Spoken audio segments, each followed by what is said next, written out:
Hello बच्चों, क्या हाल चाल, कैसा है तबीयत वबीयत, क्या हो रहा है, कहानी कैसी चल रही है, ठीक ठाक हो, स्वस्थ हो? ऐसा विश्वास है मुझे, आशा करता हूं कि आप स्वस्थ होंगे और अपने हेल्थ का ध्यान दे रहे होंगे। पढ़ाई लिखाई चल रही होगी। पढ़ाई लिखाई करना बहुत सही है, मतलब सही तो है ही, लेकिन इस दौर में बहुत सही है क्योंकि इस समय पढ़ाई को इतना ज्यादा तवज्जो दिया जा रहा है, बिना पढ़ाई नौकरी नहीं मिल रही। ठीक है, और तो ठीक है, मेरा नाम है दिलीप सिंह और मैं आपको पढ़ा रहा था फिजिक्स में वेक्टर। क्या पढ़ा रहा था? वेक्टर। और वेक्टर में हम लोग स्केलर प्रोडक्ट हो गया था, स्केलर प्रोडक्ट हो गया था। अब हम लोग पढ़ेंगे क्रॉस प्रोडक्ट, लेकिन उससे पहले एक छोटा सा क्वेश्चन कर लें ताकि हमको स्केलर प्रोडक्ट की और भी अच्छी से डीप में जानकारी हो जाए। इसलिए क्वेश्चन लिखिए question, if vector A is equal to 2i plus 2j plus k cap and vector b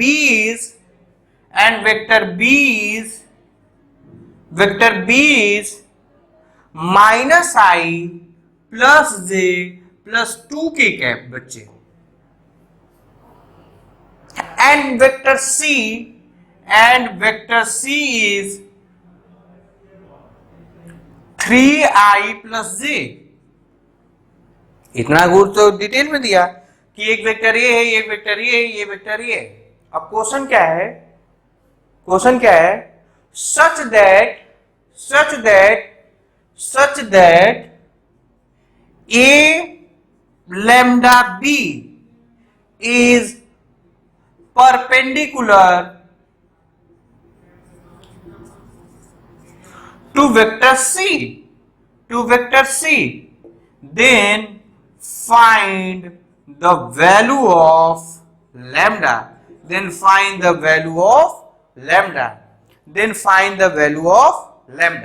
आप लोग वीडियो को पॉज करिए, सफिशिएंट टाइम लो और कर डालो, और जब तक नहीं आए आंसर में लिख दे रहा हूं, आंसर नहीं ऑप्शन लिख दे रहा हूं, lambda equal to 4, B lambda equal to -4, C lambda equal to 3, D lambda equal to 2। इसमें से जब तक एक ऑप्शन मैच ना करे आप लोग हार ना मारिए।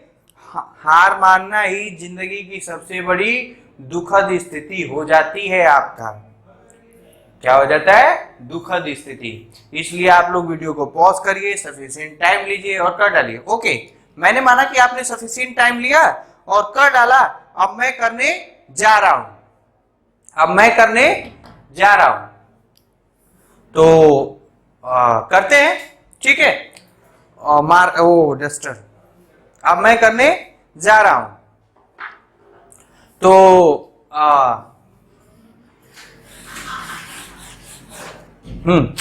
सुनिए, क्वेश्चन क्या दिया है? a plus lambda B is perpendicular to C. Clue पहले तो a प्लस लैम्डा बी निकाल लेते हैं। तो a क्या है? a तो ये है lambda B, a plus lambda B. इसको अगर जो सॉल्व करोगे तो इसमें लैम्डा का मल्टीप्लाई कर दे भैया, इसमें लैम्डा का मल्टीप्लाई कर देंगे तो ये जगह 2i plus 2j plus 2k cap plus lambda minus i plus j cap plus 2k cap. ठीक है, तो अगर जो इसको सॉल्व करिएगा, मेहनत करिएगा, तो आपका आएगा 2 minus lambda i plus 3 plus lambda j plus 2 plus 2 lambda k cap. ये आएगा। एक बार देख लू, क्या देख लू? 2 माइनस लैम्डा 2 कैसे हो गया? 2 प्लस j, मतलब ये 2 होगा ना, ये 2 होगा, इसीलिए कह रहा हूं। और 2 प्लस 2 लैम्डा k, इतना दूर तक समझ में आया? और दिया है क्या? ये दिया है आपका कि a plus lambda B is perpendicular to C, मतलब इन दोनों का डॉट प्रोडक्ट क्या होगा रे बाबू, zero.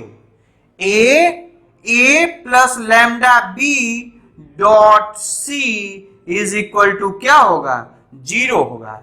A plus lambda B dot C क्या होगा, जीरो होगा।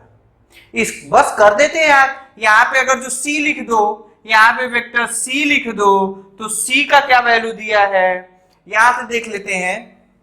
सी की वैल्यू दी है, सी की वैल्यू ये दी है 3i प्लस जे कैप, और ए डॉट सी करोगे तो आपको मालूम होगा आई का आई के साथ, जे का जे के साथ, के का के साथ, क्योंकि आई का जे के साथ करेंगे तो एंगल कितना बन जाएगा, 90 डिग्री, और जब 90 डिग्री बन जाएगा तो cos 90 की वैल्यू, अरे ये नहीं पढ़ा क्या तू, ये जानते हो ना, vector A dot B mod A mod B cos theta, जब दोनों के बीच में परपेंडिकुलर होगा तो क्या है, क्या होता है, ए डॉट बी जीरो, वही मैंने किया।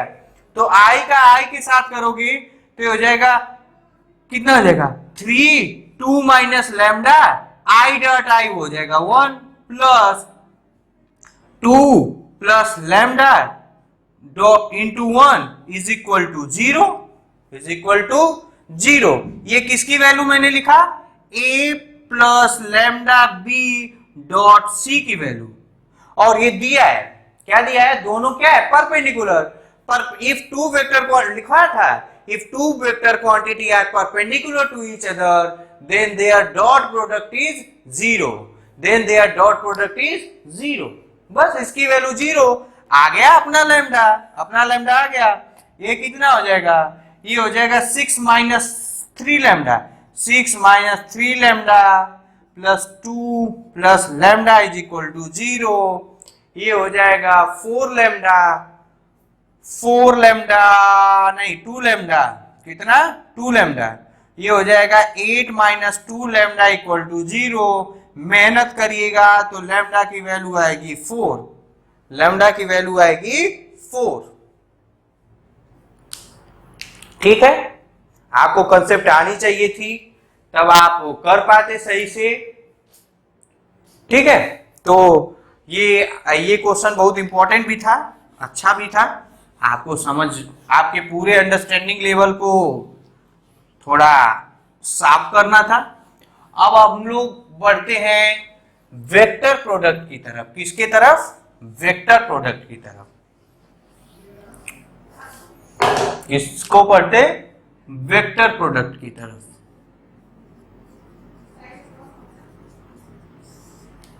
किसके, वेक्टर प्रोडक्ट की तरफ। अभी हम लोग क्या पढ़ रहे थे, या इसी को क्या बोलते हैं बच्चे, क्रॉस प्रोडक्ट। क्या बोलते हैं, क्रॉस प्रोडक्ट। ठीक है, तो इसको इंट्रोडक्शन तो हो गया था, लेकिन इसके बारे में डिटेल पढ़ना है तो कुछ भी नहीं यार, मैं फिर से वही काम करूंगा। क्या करूंगा, ये वेक्टर b है जिसका मैग्नीट्यूड मैंने माना b, और ये वेक्टर a है, थोड़ा बड़ा बना दे रहा हूं, ये वेक्टर a है और इसका मैग्नीट्यूड हो गया a, इनके बीच में थीटा एंगल है, तो a cross b is equal to mod a mod b sine theta N cap, N cap, N cap, ये फॉर्मूला होता है।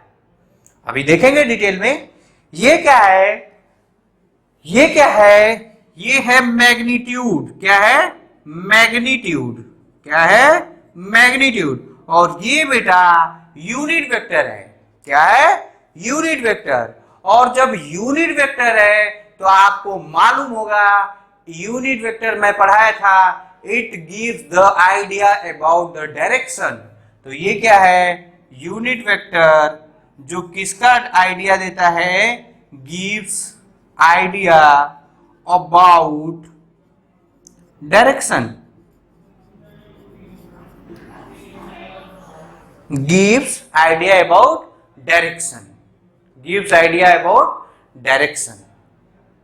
ठीक है, ठीक है। ये क्या है? मैग्नीट्यूड। ये क्या है? मैग्नीट्यूड। और ये क्या है? डायरेक्शन। तो देखिए, अगर जो मैं ए क्रॉस बी, अगर जो इस सबको सी मान लू, तो A cross B is equal to R cap मान लो, या सी मान लो, कुछ भी मान लो, C cap, where C is mod A mod B sine theta N cap, N cap, N cap. ठीक है, ठीक है। अच्छा, थोड़ा सा एक और आइडिया देखते हैं। जैसे एक बात बताओ तुम लोग, इसका परपेंडिकुलर कंपोनेंट क्या होगा? इस वेक्टर बी का परपेंडिकुलर कंपोनेंट क्या होगा रे बाबू? अगर जो मैं बनाऊं तो देखिए, तो ये सही बन रहा है क्या? और इसी से हम लोगों को आइडिया साफ साफ आ जाएगी जानकारी। जैसे ये वेक्टर ए है, ये वेक्टर, ये थीटा है, ये वेक्टर ए है और ये वेक्टर बी है, तो बी का परपेंडिकुलर कंपोनेंट कितना होगा? B sine theta, B sine theta. तो ए का इसके मैग्नीट्यूड के और इसके परपेंडिकुलर कंपोनेंट का मल्टीप्लाई करते हैं, तो जो रिजल्ट आता है वो क्रॉस प्रोडक्ट होता है। क्या होता है? क्रॉस प्रोडक्ट होता है। मतलब ये वेक्टर है, ये दो वेक्टर है, ये देखो, ये दो वेक्टर है। अब इसका परपेंडिकुलर कंपोनेंट इसके साथ मल्टीप्लाई करो, या इसका परपेंडिकुलर इसके साथ मल्टीप्लाई करो, जो रिजल्ट आता है वो क्रॉस प्रोडक्ट होता है। क्या होता है? Cross product. क्या होता है? Cross product. कहने का मतलब यहां अगर जो लिखूंगा तो A cross B is equal to क्या हो जाएगा? वेक्टर A का मॉड और इसका परपेंडिकुलर कंपोनेंट कितना होगा? Into perpendicular component of vector B, vector B। तो ये हो जाएगा मॉड A, और इसका क्या लिख दूंगा? अगर जो इसका B लिखाऊं, अगर जो इसका मैग्नीट्यूड B लिखूंगा, तो ये क्या हो जाएगा? B sine theta. तो ये हो जाएगा मॉड A, चाहे इसको मॉड B लिख दे रहा हूं, कोई दिक्कत वाली बात नहीं है। Mod A mod B sine theta, ये क्या हो गया? परपेंडिकुलर कंपोनेंट हो गया into N cap, N cap. या इसको दूसरे तरीके से ये भी समझ सकते हैं, जैसे दूसरे तरीका का हम ये भी कर सकते हैं कि सर आप बी का ही कंपोनेंट क्यों लीजिए, ए का लीजिए, ए का ले लीजिए आएगा, ए का ले लीजिए आएगा। जैसे ये देखिए, ये वेक्टर ए है, ये वेक्टर बी है, और इनके बीच में ये एंगल थीटा है। तो इसका अगर जो परपेंडिकुलर कंपोनेंट लोगे, तो ए का ए कॉस थीटा तो इधर हो जाएगा, ये क्या हो जाएगा? और परपेंडिकुलर कंपोनेंट लोगे तो ये हो जाएगा A sine theta, A sine theta, A sine theta. तो इससे इसको मल्टीप्लाई करो। अब क्या करोगे? B cross A, B cross A, तो इसमें हो जाएगा mod B A sine theta, mod B A sine theta N cap. कहने का मतलब अगर जो दो वेक्टर हैं और एक वेक्टर का परपेंडिकुलर कंपोनेंट दूसरे वेक्टर में मल्टीप्लाई किया जाता है, तो उस समय क्रॉस प्रोडक्ट होता है, उस समय क्रॉस प्रोडक्ट होता है। अच्छा, ठीक है, ठीक है। अच्छा, डॉट में क्या होता है? दो वेक्टर, एक वेक्टर का पैरेलल कंपोनेंट, मतलब एक का कॉस पैरेलल होता है ना, कॉस थीटा, मतलब एक का कॉस थीटा का कंपोनेंट या ये दूसरे वेक्टर का ये कंपोनेंट जो इस बी के एलोंग होता है तो डॉट प्रोडक्ट देता है। अगर जो क्रॉस प्रोडक्ट के बारे में लिखूं तो क्या होता है, it is the multiplication of one vector and perpendicular component of the other vector. Other vector. और डॉट का बात अगर जो आप करें तो डॉट का मैं लिखवाया था आपको, ये क्या होता है, it is the multiplication of one vector and parallel component या parallel component of other vector। ये पैरेलल, ये परपेंडिकुलर, ये अंतर होता है, ये अंतर होता है। ठीक है, ठीक है, ये फीलिंग वाली बात हो गई। ये क्या हो गई, फीलिंग वाली बात हो गई।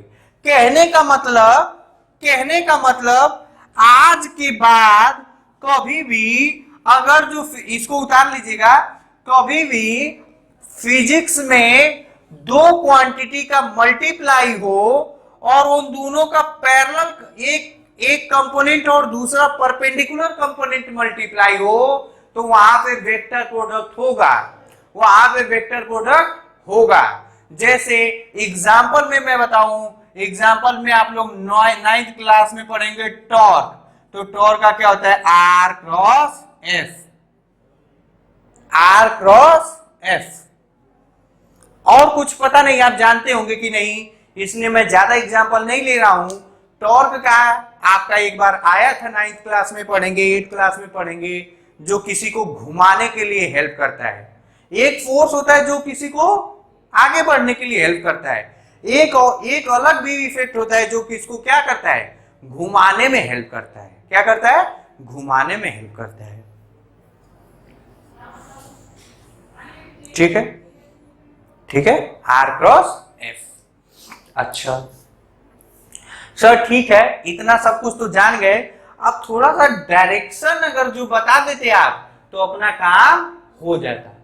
डायरेक्शन अगर जो बता देते बाबू तो हो जाता। क्या हो जाता, जैसे डायरेक्शन के लिए, डायरेक्शन अगर जो मैं बताऊं तो डायरेक्शन के लिए हम लोग कई रूल यूज करते हैं, लेकिन उसमें जो मेन होता है वो होता है right hand thumb rule. Right hand thumb rule, right hand thumb rule, right hand thumb rule. अब देखते हैं क्या होता है राइट हैंड थंब रूल, समझते हैं।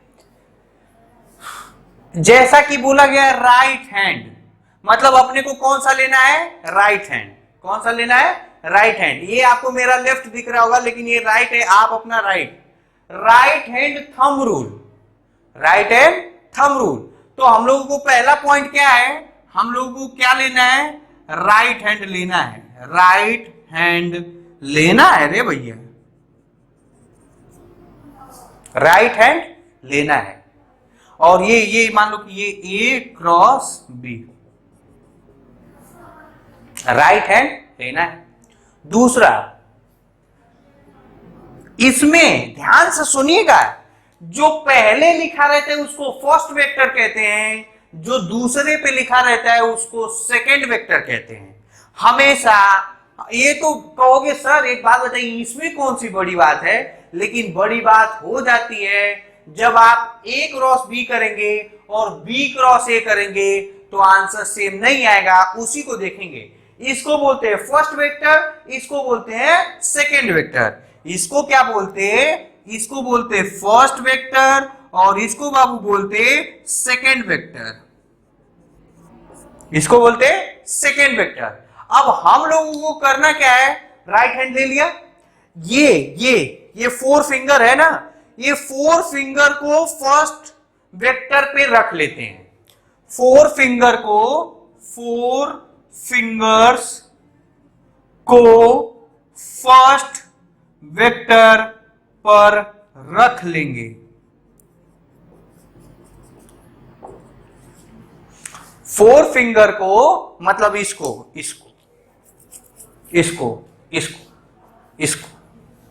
रख लिया। अब क्या करेंगे, अब लिखवा दूंगा, स्टेटमेंट में लिखवा दूंगा, उसके बारे में आप ना सोचिए। सॉरी बच्चों। हाँ, तो 4 फिंगर को फर्स्ट वेक्टर में रख लेंगे। अब क्या करेंगे, अपने 4 फिंगर को क्या करेंगे, सेकेंड वेक्टर के डायरेक्शन में कर्ल करेंगे। क्या करेंगे, 4 फिंगर्स को सेकेंड वेक्टर के डायरेक्शन, जैसे मैं लिख रहा हूं वैसे ही लिखेंगे।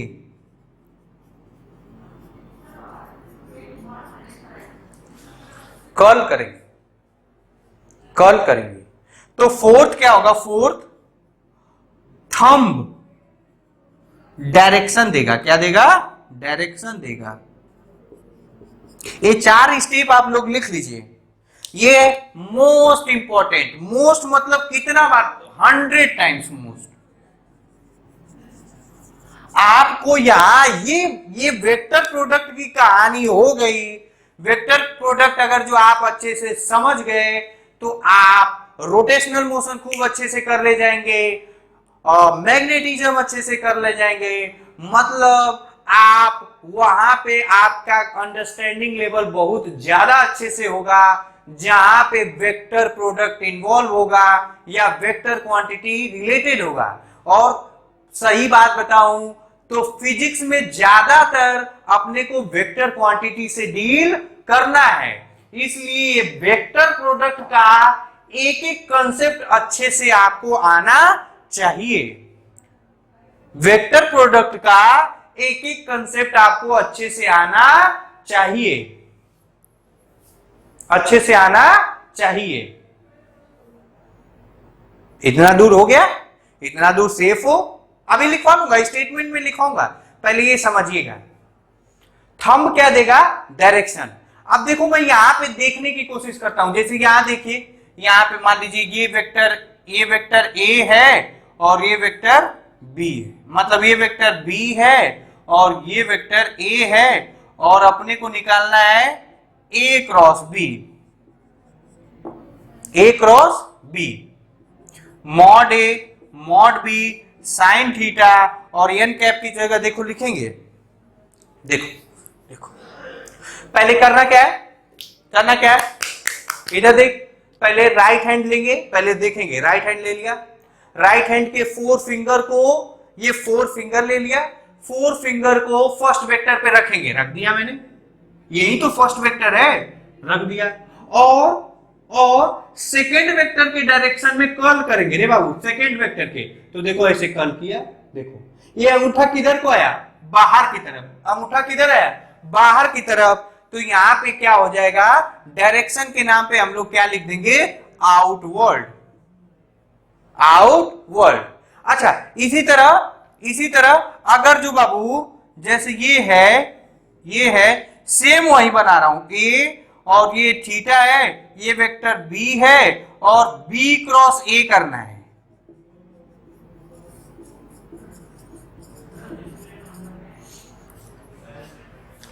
बी क्रॉस ए करना है, बी क्रॉस ए करना है। तो बी क्रॉस ए करिए, बी क्रॉस ए को।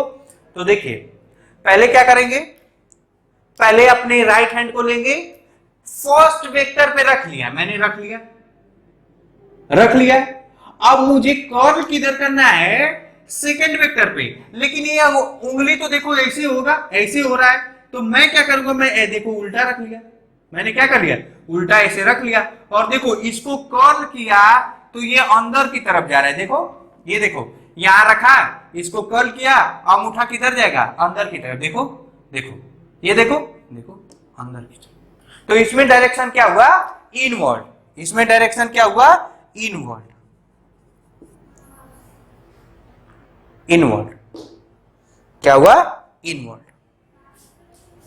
समझ में आया, खोपड़े में बैठा, खोपड़े में बैठा ना, ठीक है। इतना दूर आया, यहां तक सेफ हो, समझ में आया। अच्छा, और फिजिक्स में हमेशा आउटवर्ड डायरेक्शन को डॉट से दिखाते हैं बाबू। किससे दिखाते हैं, डॉट से।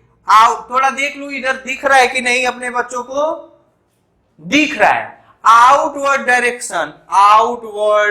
डायरेक्शन को हमेशा कैसे दिखाते हैं रे बाबू, डॉट से। और इनवर्ड डायरेक्शन को क्या बोलते हैं, क्रॉस से। किससे दिखाते हैं, क्रॉस से। ये फिजिक्स का क्या है, रूल है। क्या है, फिजिक्स का रूल है। फिजिक्स का रूल है। तो अगर जो यहां लिखूंगा तो यहां आउटवर्ड लिख दो या डॉट लिख दो तो कोई दिक्कत वाली बात नहीं है। यहां क्रॉस लिख दो या इनवर्ड लिख दो, कोई दिक्कत वाली बात नहीं है। आगे चल के हम लोग पढ़ेंगे, क्या पढ़ेंगे देखिएगा, ध्यान से सुनिएगा, ध्यान से सुनिए, ये ध्यान से सुनिए। ये है x, ये है y। ये अगर जो x है ये y है तो आउटवर्ड में कौन सा होगा, z। देखो ये कितना होगा, z। देखो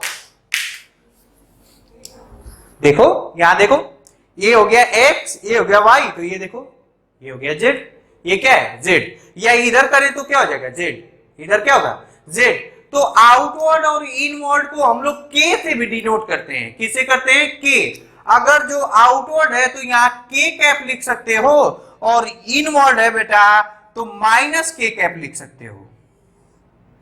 क्या कर सकते हो, माइनस k कैप लिख सकते हो। ये आपको आना चाहिए। फिर से ये माइनस के और के तो बदलता रहेगा, वो मैं बताऊंगा, लेकिन ये बदलेगा नहीं।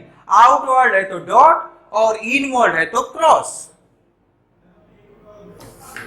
समझे क्या, खोपड़े में बैठा क्या, ठीक ठीक। तो ये हो गया डायरेक्शन को लेके चर्चा। अच्छा, अब कुछ और बात देखिएगा। पहले इसका स्टेटमेंट लिख लिए, तो राइट हैंड थंब का स्टेटमेंट लिखो। लिखिए राइट हैंड, इसका स्टेटमेंट लिखिए, राइट हैंड थंब का rule. Right hand thumb rule लिखिए। Stretch your right hand finger,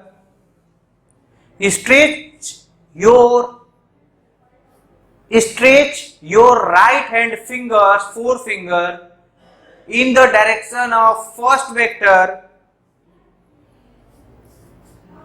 Stretch your right hand forefinger,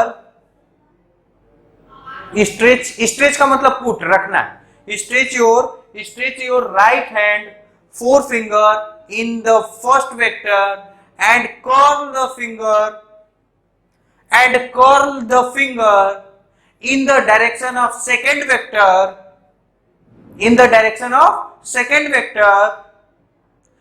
Thumb will give the direction.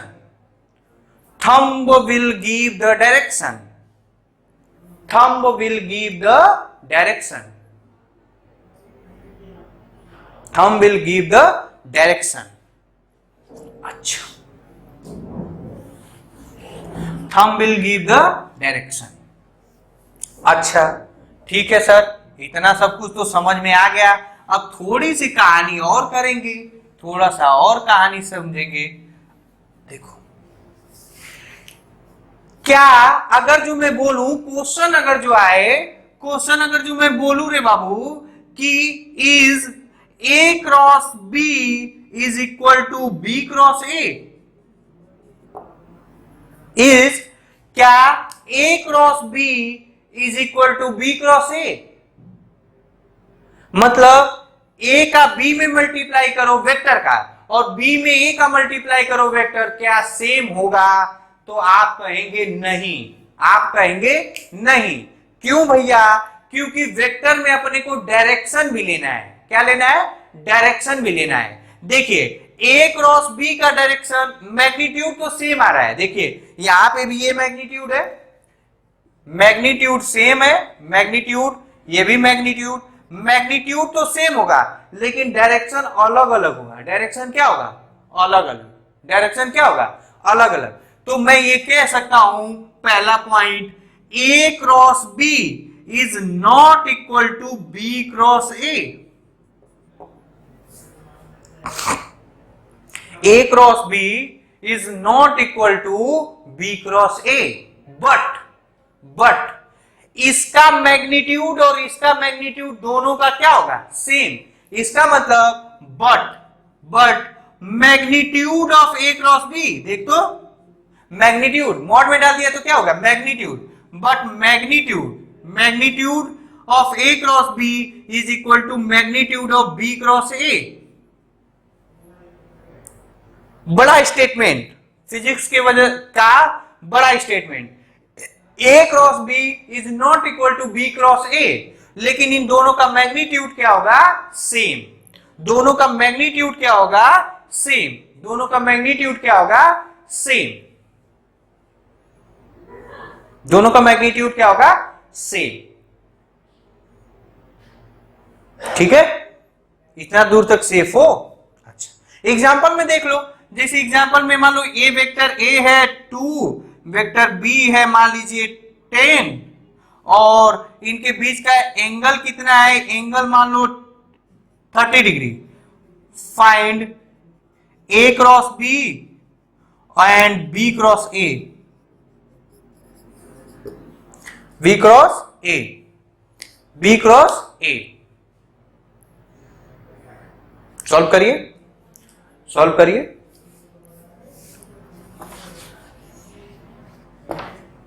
Solve करिए। तो देखो मैं सॉल्व करने जा रहा हूं, सॉल्व कर दे रहा हूं, सॉल्व आपके लिए कर रहा हूं। A cross B is equal to mod A mod B sine theta N cap, N cap. मान लो ये वेक्टर मैंने बना लिया, कितना? ये है ए 2 यूनिट और ये क्या है? बी। कितना? 10। कितना है? 10। और इनके बीच का एंगल कितना है बाबू? 30 डिग्री। तो देखिए मॉड ए कितना? 2, बी 10। तो इसको सॉल्व करेंगे तो ए क्रॉस बी कितना आ रहा है? A cross B is equal to 2 into 10 into cos sine 30 degree N cap. ये हो जाएगा 2 इंटू 10 इंटू 1/2। ये आ जाएगा कितना? 10। 10 होगा। कितना होगा? 10। और डायरेक्शन लेना होगा तो वहीं से फिर से ए क्रॉस बी है ना, ये क्या है? ये है बेटा ए और ये क्या है? बी। तो फर्स्ट फिर से राइट हैंड पकड़ो, याद करो, राइट हैंड लो, राइट हैंड ले लिया, फर्स्ट वेक्टर में रखा, दूसरे वेक्टर के में कर्ल किया, आउटवर्ड डायरेक्शन किधर आया? आउटवर्ड। तो इसका क्या डायरेक्शन आया? आउटवर्ड। या इसी को कैसे डिनोट कर दूंगा? डॉट से। किसे? डॉट से। और बी क्रॉस ए देखेंगे तो बी क्रॉस ए देखेंगे तो कितना होगा? बी क्रॉस ए का क्या होगा?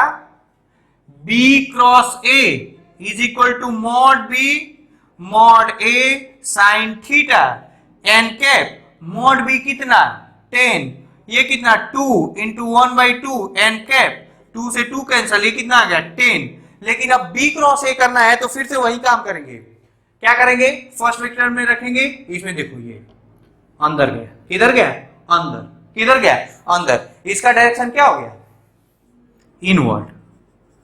या इसको कैसे डिनोट करेंगे? क्रॉस से। कैसे डिनोट करेंगे? क्रॉस से।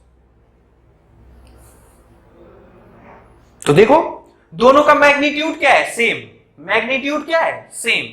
मैग्नीट्यूड क्या है बेटा? सेम। लेकिन डायरेक्शन जस्ट उल्टा है। जस्ट क्या है? उल्टा है। एक ऊपर है तो एक नीचे है। इसी तरह एक अगर जो आगे होगा तो एक पीछे होगा। क्या होगा? पीछे। तो क्या आपको ये निगेटिव वेक्टर बताया गया था? क्या आपको निगेटिव वेक्टर बताया गया था? क्या आपको निगेटिव वेक्टर के बारे में बताया गया था? निगेटिव वेक्टर क्या होता है? निगेटिव वेक्टर यही तो होता है रे बाबू। निगेटिव वेक्टर क्या होता है? Vector having same magnitude and direction is just opposite। Direction is just opposite. Example में मैं आपको बताया था, ये वेक्टर मान लो A है 3 यूनिट का और ये वेक्टर B है 3 यूनिट का, तो हम लोग लिखते हैं A is equal to minus B, लिखते थे ना। या ये वेक्टर अगर जो P है, ये वेक्टर Q है और ये 3 है, तो हम लोग क्या लिख सकते हैं? P equal to minus Q, बताया था आपको। तो क्या मैं इसको ये लिख सकता हूं रे बाबू? इसको उतार ले। क्या मैं इसको ये लिख सकता हूं क्या? देखो तो थोड़ा कि A cross B is equal to minus of B cross A। A cross B is equal to minus of B cross A। मतलब दोनों एंटी पैरेलल वेक्टर होंगे। दोनों क्या होंगे? Anti parallel. ठीक है। A cross B is not equal to B cross A, but their magnitude A cross B, देखो और ये लिख लो, ये कैसे? एग्जाम्पल में एज शोन इन एग्जाम्पल।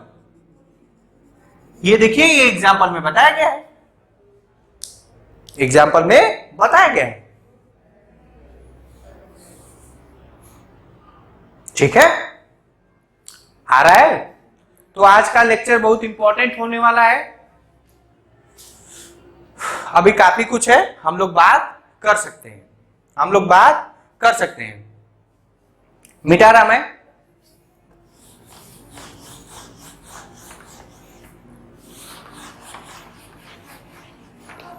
अच्छा,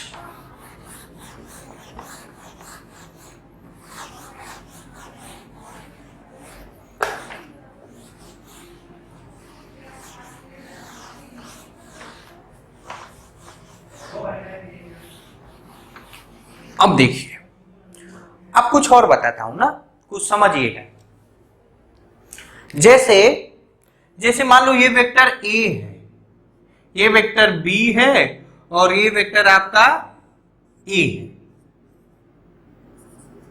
थोड़ा मैं छोटा बड़ा इसलिए बता रहा हूं ताकि आपको समझ होनी चाहिए। अगर जो इसको पैरेललोग्राम कर दोगे, इसको पैरेललोग्राम करो, ये पैरेललोग्राम किया तो यही वेक्टर B हो जाएगा और ये रिजल्टेंट के नाम पे ये वेक्टर होगा।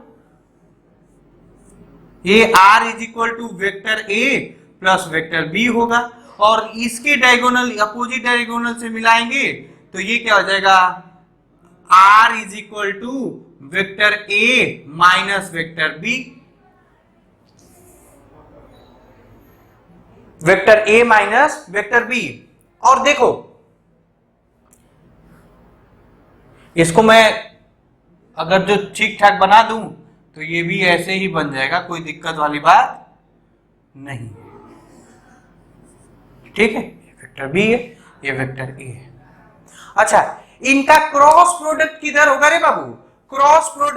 इनका क्रॉस प्रोडक्ट कितना होगा? A क्रॉस B का क्रॉस प्रोडक्ट किधर होगा? ऊपर की तरफ। किधर? ऊपर की तरफ। ऊपर के डायरेक्शन को ऐसे बना दे रहा हूं, देखो ऐसे। ये क्या है? Vector A cross B। ये कैसे बना? ये ध्यान से देखिएगा, ये रियल में A क्रॉस B ये है, ये देखो, ये A, ये B, A क्रॉस B, ये है ये क्रॉस B। इसको मैं कहां से बनाया? देखो, 3D को 2D में बनाओगे तो दिक्कत होगा, 2D को 1D में बनाओगे तो दिक्कत होगा। तो आपको ये समझने की जरूरत है कि ये वेक्टर इधर है, किधर है? ऊपर, इधर। A क्रॉस B किधर है? ऊपर। या मैं ये भी कह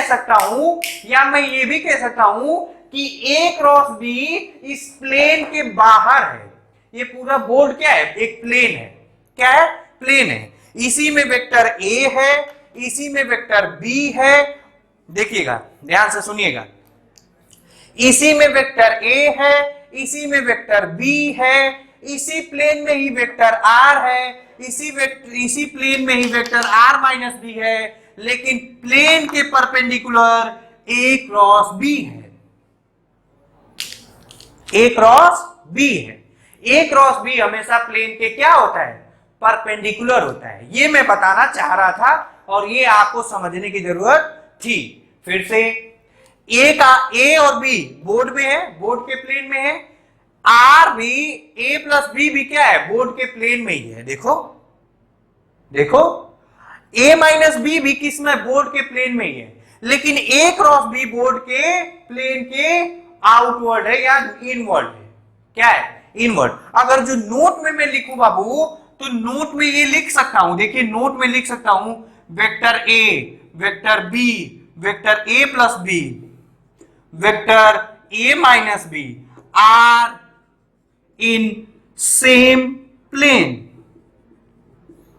और वो प्लेन किसका है, बोर्ड।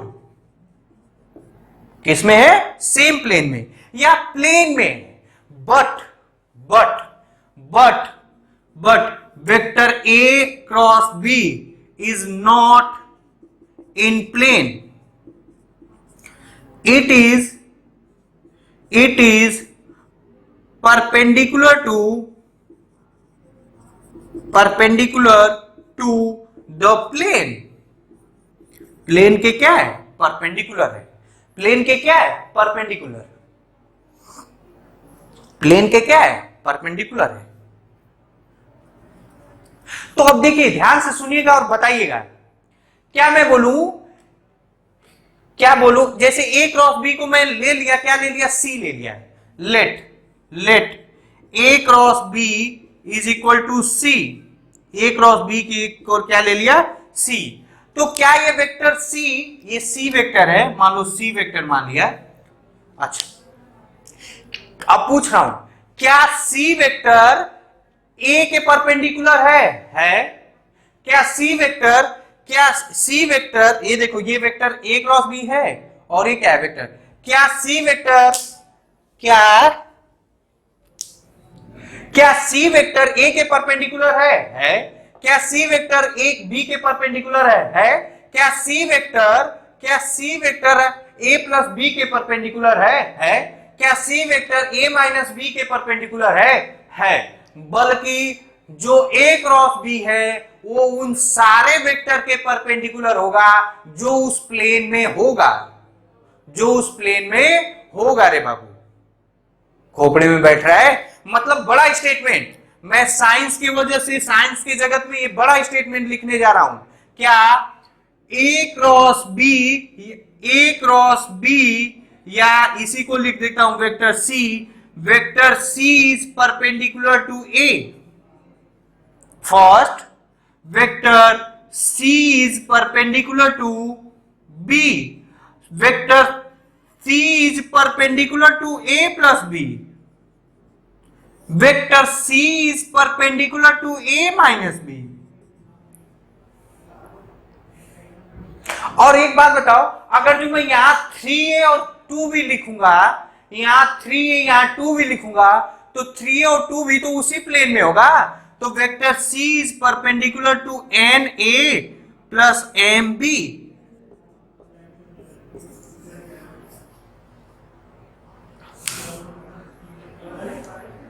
समझ में आया।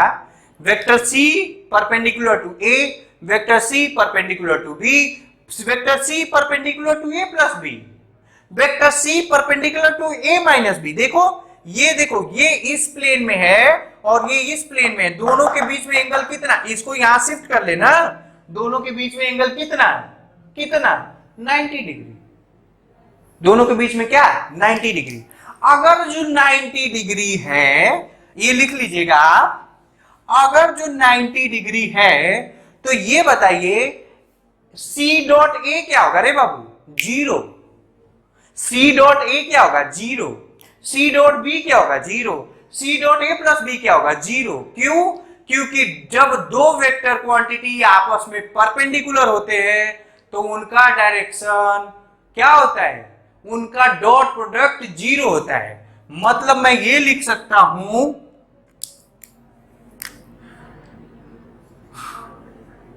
C डॉट A where C is A cross B is equal to, तो सी डॉट ए भी क्या होगा 0, सी डॉट बी भी क्या होगा 0, C dot A plus B क्या होगा 0, C dot A minus B भी क्या होगा 0। सी का डॉट प्रोडक्ट उन सारे प्लेन में जो कोई भी वेक्टर होगा सबके साथ डॉट प्रोडक्ट क्या होगा 0, सबके साथ डॉट प्रोडक्ट क्या होगा 0, सबके साथ डॉट प्रोडक्ट क्या होगा 0 होगा, क्या होगा 0। ये मैं आपको बताना चाह रहा था, ये आपको बताना चाह रहा था। अच्छा, अब कुछ और बातें करते हैं, कुछ और बातें करते हैं। क्यों बेटा ये क्यों 0 है? क्योंकि vector C is perpendicular to A, या vector C is perpendicular to B, vector C is perpendicular to B, vector C is perpendicular to B।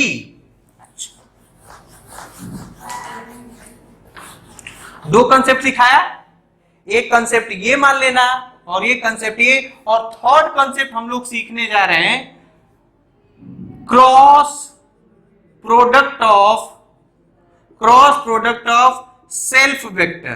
क्या? Self vector, cross product of self vector. मतलब अगर जो ये vector A है और ये vector B है, अगर जो उनके बीच में एंगल थीटा है, या ये वेक्टर A ही है ना, ये वेक्टर A है, तो A क्रॉस A क्या होगा? A क्रॉस A क्या होगा? तो A क्रॉस A क्या होगा रे बाबू? Mod A। इनके बीच में एंगल कितना कितना? दो वेक्टर क्वांटिटी A के ऊपर चढ़े हैं, एक के बीच में चढ़े हैं, तो दोनों के बीच में एंगल कितना? 0 डिग्री, मतलब sine 0 degree, sine 0 degree. Sine 0 degree की वैल्यू कितनी होती है? 0, मतलब A cross A is equal to 0। और 0 तो नहीं कह सकते, वेक्टर लगा लो, 0 वेक्टर है। ये इसलिए बता रहा हूं कि आप कहने लगे कि सर एक बात बताइए, आपने कहा था कि दो वेक्टर प्रोडक्ट में दोनों को मल्टीप्लाई करके वेक्टर आता है, लेकिन आप 0 तो स्केलर नहीं। याद करो, मैं बताया था 0 is not a scalar, it is a vector. तो ये क्या गया? 0 वेक्टर। डायरेक्शन की खैर बात तो होगी नहीं, क्योंकि जब मैग्नीट्यूड ही 0 हो गया तो क्या डायरेक्शन की बात होगी? ठीक है, ठीक है, खोपड़े में आ रहा है। अच्छा अच्छा, अब मैं देखो कुछ पूछने जा रहा हूं, थोड़ा देखो वीडियो का लेंथ ज्यादा तो नहीं हो गया? नहीं, ज्यादा नहीं है। अगर जो मैं पूछने जा रहा हूं देखिएगा, जैसे मैं पूछूं इफ ये fourth, if vector A and vector B is non zero vector, non zero मतलब magnitude of A not equal to 0, magnitude of B not equal to 0,